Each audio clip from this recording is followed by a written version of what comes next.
My 8-year-old daughter, Penny, stood up in the middle of my father's funeral and asked the question that would send my stepmother to prison for the rest of her life.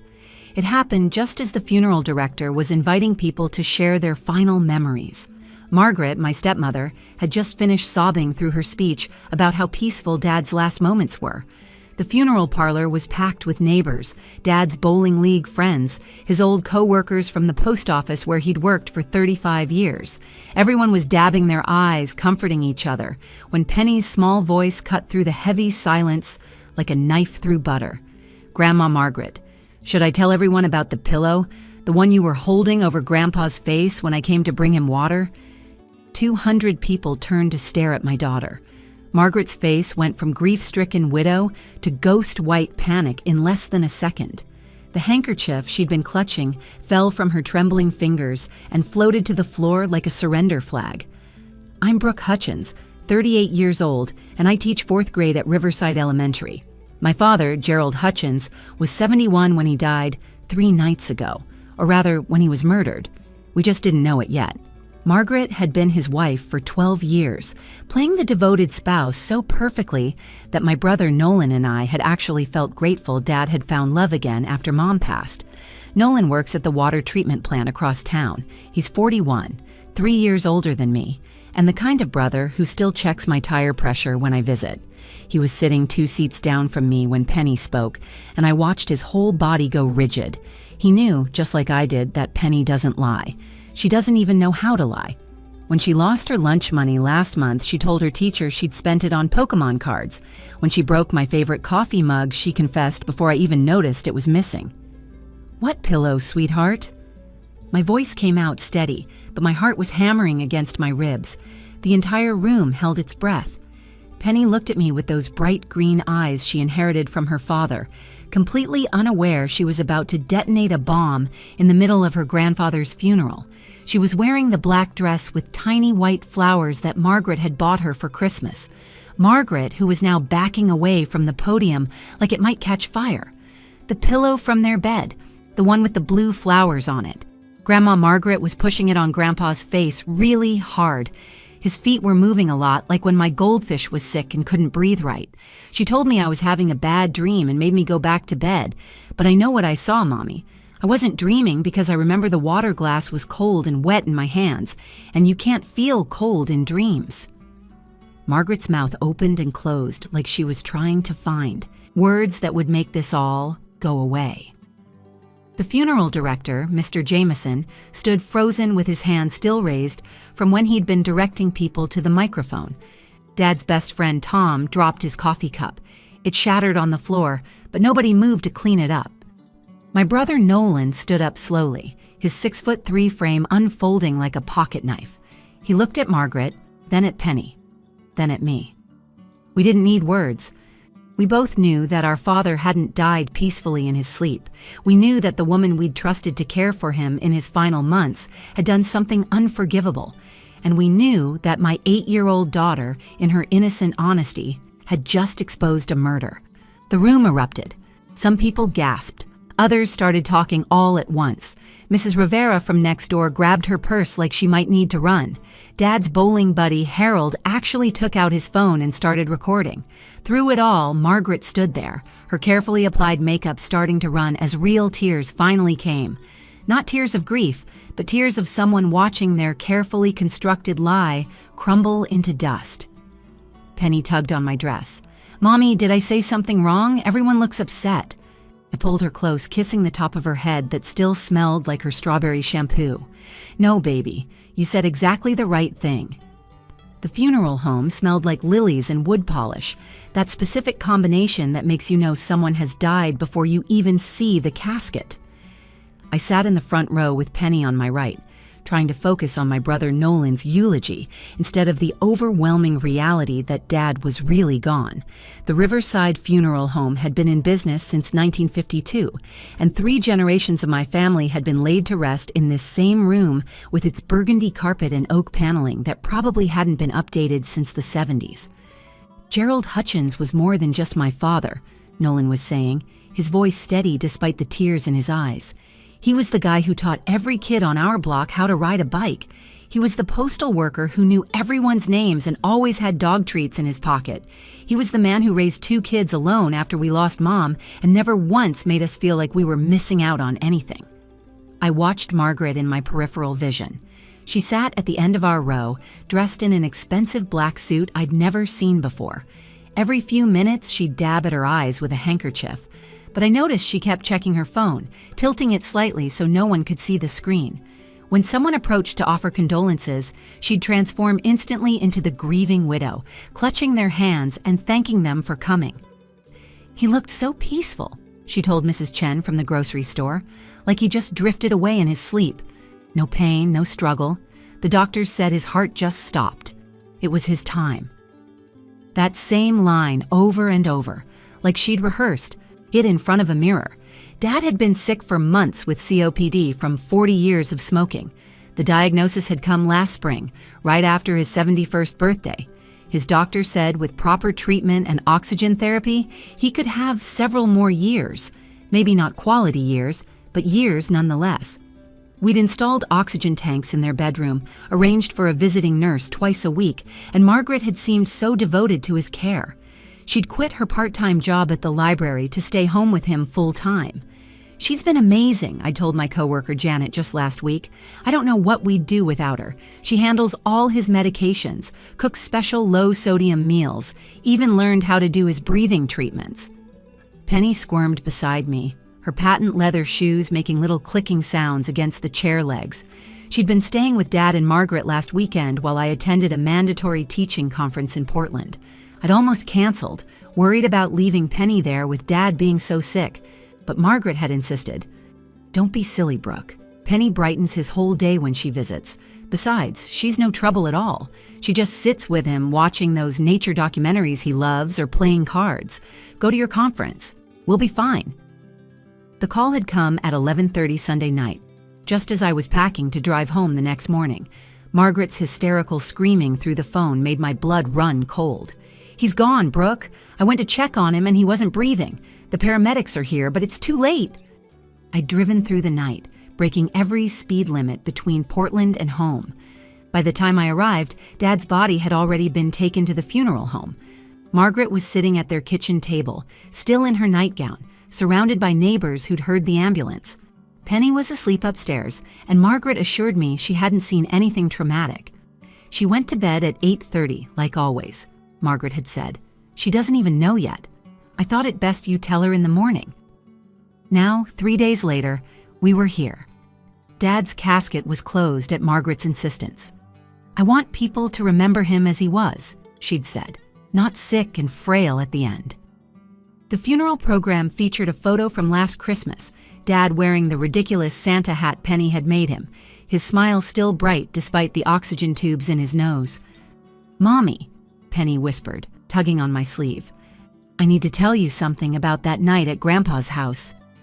"Not now, sweetheart," I said, assuming she wanted to share another memory of their card games or how Grandpa always let her win at checkers. "After the service, okay?" She nodded but kept fidgeting, playing with the small silver bracelet Dad had given her for her 8th birthday just 2 months ago. It had a little charm that said, "Grandpa's girl," in cursive writing. She hadn't taken it off since the morning I told her he was gone. Margaret stood to approach the podium as Nolan finished his eulogy. She moved with practiced grace, accepting a tissue from the funeral director as she passed. The room fell silent, waiting to hear from the grieving widow. Nobody suspected they were about to hear the performance of a lifetime from a woman who'd already fooled us all for 12 years. Margaret gripped the podium with perfectly manicured nails, her wedding ring catching the light from the stained glass windows. She looked out at the crowd, pausing just long enough to seem overcome with emotion before beginning her speech. "Gerald was the love of my life," she said, her voice cracking at just the right moment. "When I met him at that grief support group 12 years ago, we were both broken people. I'd lost my husband, he'd lost his dear Ruth. We found healing in each other." People nodded sympathetically. I remembered how happy we'd been when Dad started dating Margaret. After Mom's death, he'd been a shell of himself for 2 years, going through the motions of living without really being alive. Margaret had brought him back to us. These last few months were challenging, Margaret continued, but I considered it an honor to care for him. Gerald never complained, never felt sorry for himself. Even with the oxygen tanks and all those medications, he kept his sense of humor. She pulled out a tissue, dabbing at eyes that seemed suspiciously dry to me now that I was really watching. Her voice grew stronger as she went on. The night he passed, Sunday night, I'd given him his 9 o'clock medications, just like always.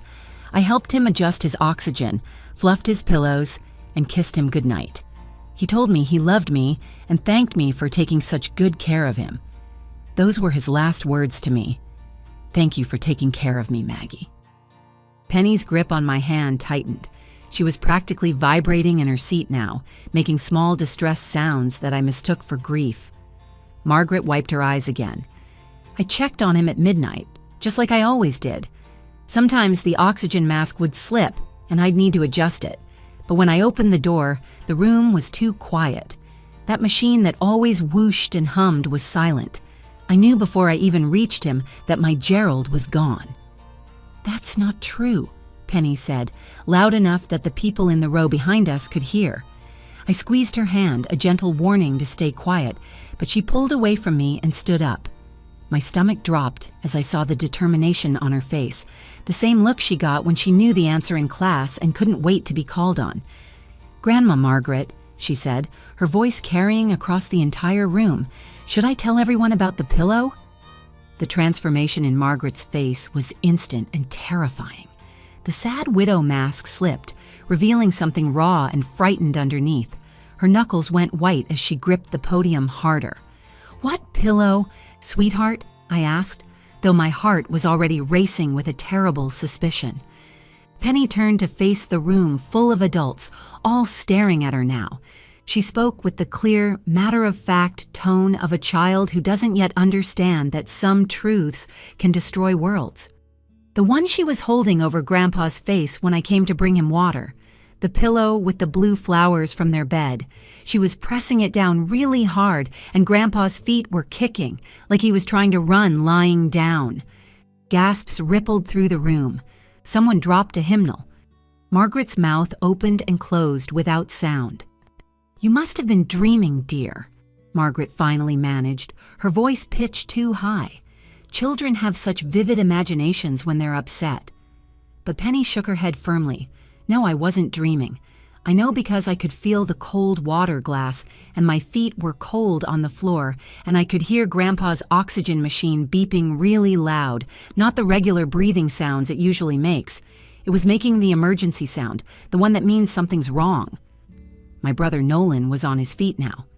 Penny doesn't lie, he said, his voice dangerous. She never has.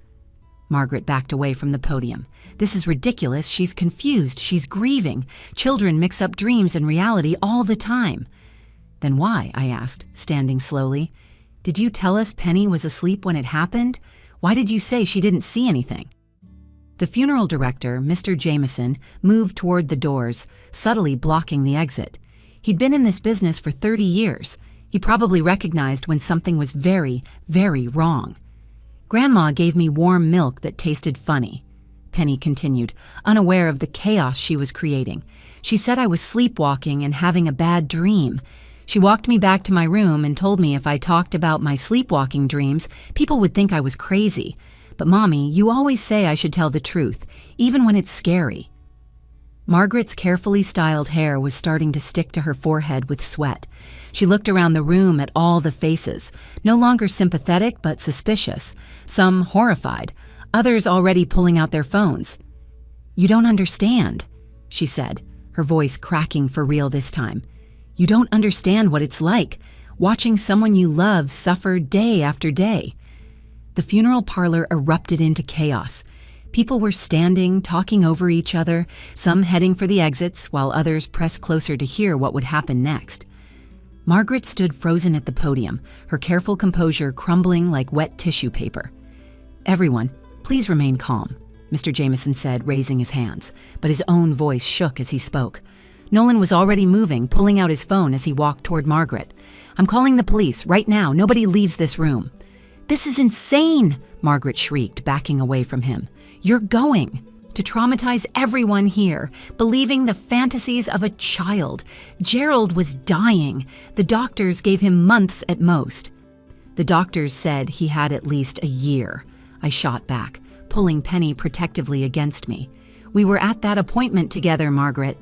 Why are you lying?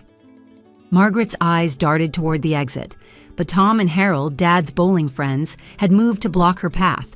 These men, who'd known my father for decades, weren't about to let his potential killer walk out the door.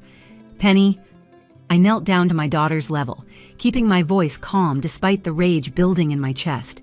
I need you to tell me exactly what you saw that night, every detail you can remember. Penny nodded, her little face serious. I woke up because I was thirsty. My throat hurt from the dry air. I went to the kitchen to get water, but then I thought Grandpa might be thirsty too because his machine makes him dry. So I got 2 glasses. The room had gone quiet again, everyone straining to hear her small voice. I walked really quiet to their room because Grandma Margaret always says not to wake Grandpa if he's sleeping. But the door was already open a little bit. The oxygen machine was making the beeping sound. The bad one that means something's wrong. She paused, twisting her bracelet. Grandma was on the bed, on top of Grandpa. She had the pillow with the blue flowers pressed on his face. Grandpa's hands were hitting her arms, not hard, but like he was trying to push her away. His feet were kicking under the blankets. "You're lying," Margaret screamed. "She's lying. Children lie all the time." "My daughter doesn't lie," I said, standing up slowly. "And you know that, Margaret. That's why you drugged her. Warm milk that tasted funny? What did you put in it?" Nolan had finished his call. "Police are on their way. 5 minutes out." He looked at Margaret with disgust. "You killed him. You killed our father." "I helped him." Margaret was crying now, real tears this time, her mascara running in black streams down her cheeks. "He was suffering. You didn't see him at night, gasping for air, crying from the pain in his chest. The doctors were wrong about having a year. He had weeks, maybe days." "So, you decided that for him?" I asked. "You decided when he should die." "He begged me to help him," Margaret said, but her voice wavered, unconvincing. "No, he didn't," Penny said quietly, "because I heard him. When Grandma saw me in the doorway, she jumped off the bed really fast. Grandpa pulled the pillow away and was gasping really loud. He said help when he saw me, but Grandma told him I was sleepwalking and couldn't hear him." The temperature in the room seemed to drop 10 degrees. Everyone stared at Margaret, who had gone completely white. "Then what happened, baby?" I asked Penny. "Grandma picked me up really fast and carried me to the kitchen. She said Grandpa was having a bad dream and I was having one too. She made me drink the warm milk. It tasted like medicine, but she said it was honey. She walked me back to bed and stayed there until I felt really sleepy. She kept saying I was dreaming, that I should never tell anyone about my dream because they'd think I was sick in the head like my other grandma. How dare you?" I snarled at Margaret. "How dare you use my mother's Alzheimer's to frighten my child into silence?" Police sirens wailed in the distance, growing louder. Margaret made a desperate lunge toward the side door, but Nolan caught her arm. She twisted away from him, surprisingly strong for someone so small. "You don't understand," she screamed. "The life insurance policy expires next month. If he died after that, there'd be nothing. I gave up everything to take care of him. My job, my savings, everything. I deserved something for all those months of bedpans and oxygen tanks and watching him waste away." The words hung in the air like poison. There it was, the truth finally spilling out. Not mercy, not love, but money. Cold, calculated greed. Detective Walsh walked through the door with 2 uniformed officers, taking in the scene of 200 funeral guests surrounding a hysterical woman in black. "Someone want to tell me what's going on here?" Nolan pointed at Margaret. "She murdered our father, and we have a witness." Detective Walsh was a tall man with graying temples who'd gone to high school with Nolan. He surveyed the funeral parlor scene with practiced calm, then nodded to his officers. "Ma'am, I'm going to need you to come with us for questioning." "This is insane!" Margaret shrieked, but she didn't resist as an officer guided her to a chair in the corner. "You're believing an 8-year-old child over me." "We're going to listen to everyone," Detective Walsh said evenly. He turned to me. "I'll need to speak with your daughter, but I'd like you present. Is there somewhere quiet we can talk?" Mr. Jameson quickly offered his office. As I led Penny away from the crowd, I heard Detective Walsh addressing the room. "Folks, I know this is unusual, but I need everyone to remain here. We'll be taking statements." In the funeral director's office, surrounded by certificates and photos of the Jameson family, Penny sat between Nolan and me. A female officer with kind eyes knelt down to Penny's level. "Hi, sweetie. I'm Officer Dana. I know this is scary, but we just need you to tell us what you saw. Take your time." Penny nodded and began again, this time with more details. "I went to bed at 8:30 like always. Grandma Margaret read me one story, then turned off the light. But I couldn't sleep because the house was making weird noises and my throat was really dry." She explained how she'd gotten up around 10:30, seeing the green numbers on the digital clock in the hallway. "I got water from the kitchen, the glass with the yellow flowers for me and the blue one for Grandpa because blue is his favorite color." Officer Dana took careful notes as Penny described approaching the bedroom. "The door was open about this much," she showed with her hands. "The oxygen machine was beeping, not the normal breathing sound, but the alert sound. Grandpa showed me once what all the different sounds mean." "What did you see when you looked inside?" Officer Dana asked gently. Grandma Margaret was on the bed, on her knees next to Grandpa. She had the pillow pressed down on his face with both hands. She was leaning her whole body on it. Grandpa's hands were grabbing at her wrists and his feet were kicking. The blanket fell off the bed from his kicking. Penny demonstrated with her hands how Margaret had held the pillow. Then Grandpa's hand knocked over the glass on his nightstand. It made a loud crash. That's when Grandma saw me. "What did she do?" Detective Walsh asked. "She jumped off the bed really fast. Grandpa pulled the pillow off his face and made terrible gasping sounds. He looked at me and said, 'Help,' but it came out really quiet and rough. His face was all red and his eyes looked scary." Penny's voice trembled. Grandma grabbed me and carried me to the kitchen. She was talking really fast, saying I was sleepwalking, that it was all a bad dream. She made me drink milk that tasted like the medicine Mommy gives me when I can't sleep. Then she took me back to bed and stayed until I got really sleepy. She kept saying if I told anyone about my dream, they'd send me away to a special hospital. Detective Walsh exchanged looks with Officer Dana. "We're going to need to test that milk glass if it's still there, and we'll need the autopsy expedited." He turned to me. "Has your daughter ever had issues with lying or making up stories?" "Never," Nolan answered before I could. "Penny's the most honest kid you'll ever meet. Last month, she told her teacher she didn't do her homework because she wanted to watch TV instead. She got in trouble when she could have just said she forgot." Detective Walsh nodded and stood up. "Wait here." 20 minutes later, he returned with a grim expression. "Mrs. Hutchins just confessed, not to murder, but to assisted suicide. She claims your father asked her to help him die." "That's a lie," I said immediately. "Dad would never do that. He was planning Penny's birthday party next month. He'd already ordered her present online." "There's more," Detective Walsh continued. "We ran a quick background check. Margaret Hutchins isn't her real name. She's actually Margaret Brewster from Phoenix.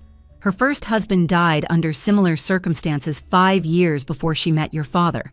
Suffocation death, ruled natural causes. She collected a $2 million life insurance payout." The room spun. I grabbed Nolan's hand as the full horror sank in. This woman had lived in our father's house, eaten at his table, pretended to love him, all while planning his murder. "The autopsy results will tell us more," Detective Walsh said, "but the medical examiner's preliminary. Examination shows petechial hemorrhaging in your father's eyes, consistent with suffocation. There are also defensive wounds on his hands and scratches on his arms." He paused, looking at Penny with something like awe. "Your daughter saved this case. Without her testimony, this would have been ruled a natural death. Margaret would have collected the insurance money and disappeared." Through the office window, I watched as officers led Margaret out in handcuffs. The funeral guests parted like the Red Sea, some taking photos with their phones, others simply staring in shock. Margaret kept her head down, no longer the grieving widow, just another killer caught by the truth she thought she'd buried. Margaret Brewster was sentenced to life in prison without the possibility of parole. During the trial, prosecutors revealed the full extent of her crimes. She'd killed her first husband in Phoenix using the same method, collected $2 million in insurance money, then changed her name and moved to our state. She found Dad at a grief support group, specifically targeting widowers with good insurance policies. She'd done this twice, and investigators suspected there might be other victims in other states. The trial lasted 3 weeks. Penny had to testify, which terrified me more than anything else I'd faced as a parent. But the prosecutors prepared her carefully, and she sat in that witness chair with the same clear honesty she'd shown at the funeral. When Margaret's lawyer tried to suggest Penny had been coached or confused, Penny simply said, "I know what I saw. Grandma killed Grandpa Gerald because she wanted his money. That's wrong." The jury deliberated for less than 2 hours. We learned so much during those weeks that turned our stomachs. Margaret had isolated Dad from his doctors in his final months, claiming she was managing his care. The terminal diagnosis she'd mentioned at the funeral was fabricated. Dad's real doctor testified he'd been responding well to treatment and could have lived several more years with proper care. Margaret had been decreasing his medications while telling us she was following doctor's orders. She'd been slowly weakening him, making him more dependent on her, setting the stage for his murder. The life insurance policy was worth $3 million, with a clause that would have reduced it to just funeral expenses if Dad died after his 72nd birthday. He was 3 weeks away from that birthday when Margaret killed him. 6 months after the trial ended, Nolan and I held a proper memorial service for Dad. Just family this time, at the lake where he'd taught us to fish when we were kids. Penny stood beside me, tossing flower petals into the water, each one carrying a memory. "I miss Grandpa," she said, watching the petals float away. "Me too, baby. But I'm glad I told the truth, even though it was scary." I knelt beside her, looking into those honest green eyes that had saved us from a killer, walking free. "You were so brave, Penny. Grandpa would be so proud of you." The insurance money, once recovered through legal proceedings, went into trust funds for Dad's grandchildren. Nolan and I donated a large portion to the local hospice center that should have been caring for Dad in his final months. We also funded a program to help families recognize and report elder abuse, named the Gerald Hutchins Memorial Fund. Penny struggled for a while with what happened.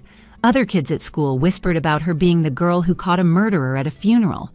Some parents didn't want their children playing with her, as if proximity to crime was contagious. But her therapist, Dr. Morrison, helped her understand that telling the truth, even when adults want you to stay quiet, is the bravest thing a person can do. "Your voice mattered," Dr. Morrison told her. "When everyone else was fooled, you spoke up. That's a superpower, Penny." A year later, I was tucking Penny into bed when she asked me something that stopped my heart. "Mom, do you think there are other kids like me who saw something bad but were too scared to tell?" I smoothed her hair back from her forehead. "Probably, sweetheart. I want to help them be brave like I was." She's 12 now, and she volunteers with a program that teaches children about speaking up when something's wrong. She tells her story to rooms full of kids, teachers, and parents. She always ends with the same message. Adults don't always know everything. Sometimes they need kids to tell them the truth. Your voice matters, even if you're small, even if someone tells you you're dreaming or making things up. If you saw something wrong, tell someone. Keep telling until someone listens. Dad used to say that truth is like water, always finding its way through the cracks. He was right. It found its way through the voice of an 8-year-old girl who didn't know she was supposed to stay quiet at a funeral. Margaret thought she'd committed the perfect crime, using my daughter's age and innocence against her. She never imagined that same innocence would be her downfall. Sometimes I think about all the what-ifs. What if Penny hadn't been thirsty that night? What if she hadn't decided to bring Grandpa water? What if she'd believed Margaret's lies about dreaming? Dad would have been buried as a victim of illness rather than murder. Margaret would be living somewhere tropical on his insurance money, maybe hunting for her next victim. But Penny spoke up. She stood in that funeral parlor surrounded by adults in their fancy black clothes and solemn faces, and she told the truth. She saved other families from Margaret's evil. She got justice for her grandfather. She proved that sometimes the smallest voices carry the most important truths. That's the power of innocence and honesty. That's why we should always listen when children speak up, even when the truth they're telling seems impossible, especially then. If this story touched you or reminded you of the importance of listening to children, please share this video with others who need to hear it. Leave a comment about a time when speaking the truth made a difference in your life. And don't forget to subscribe to our channel for more powerful true stories that remind us how one voice, no matter how small, can change everything.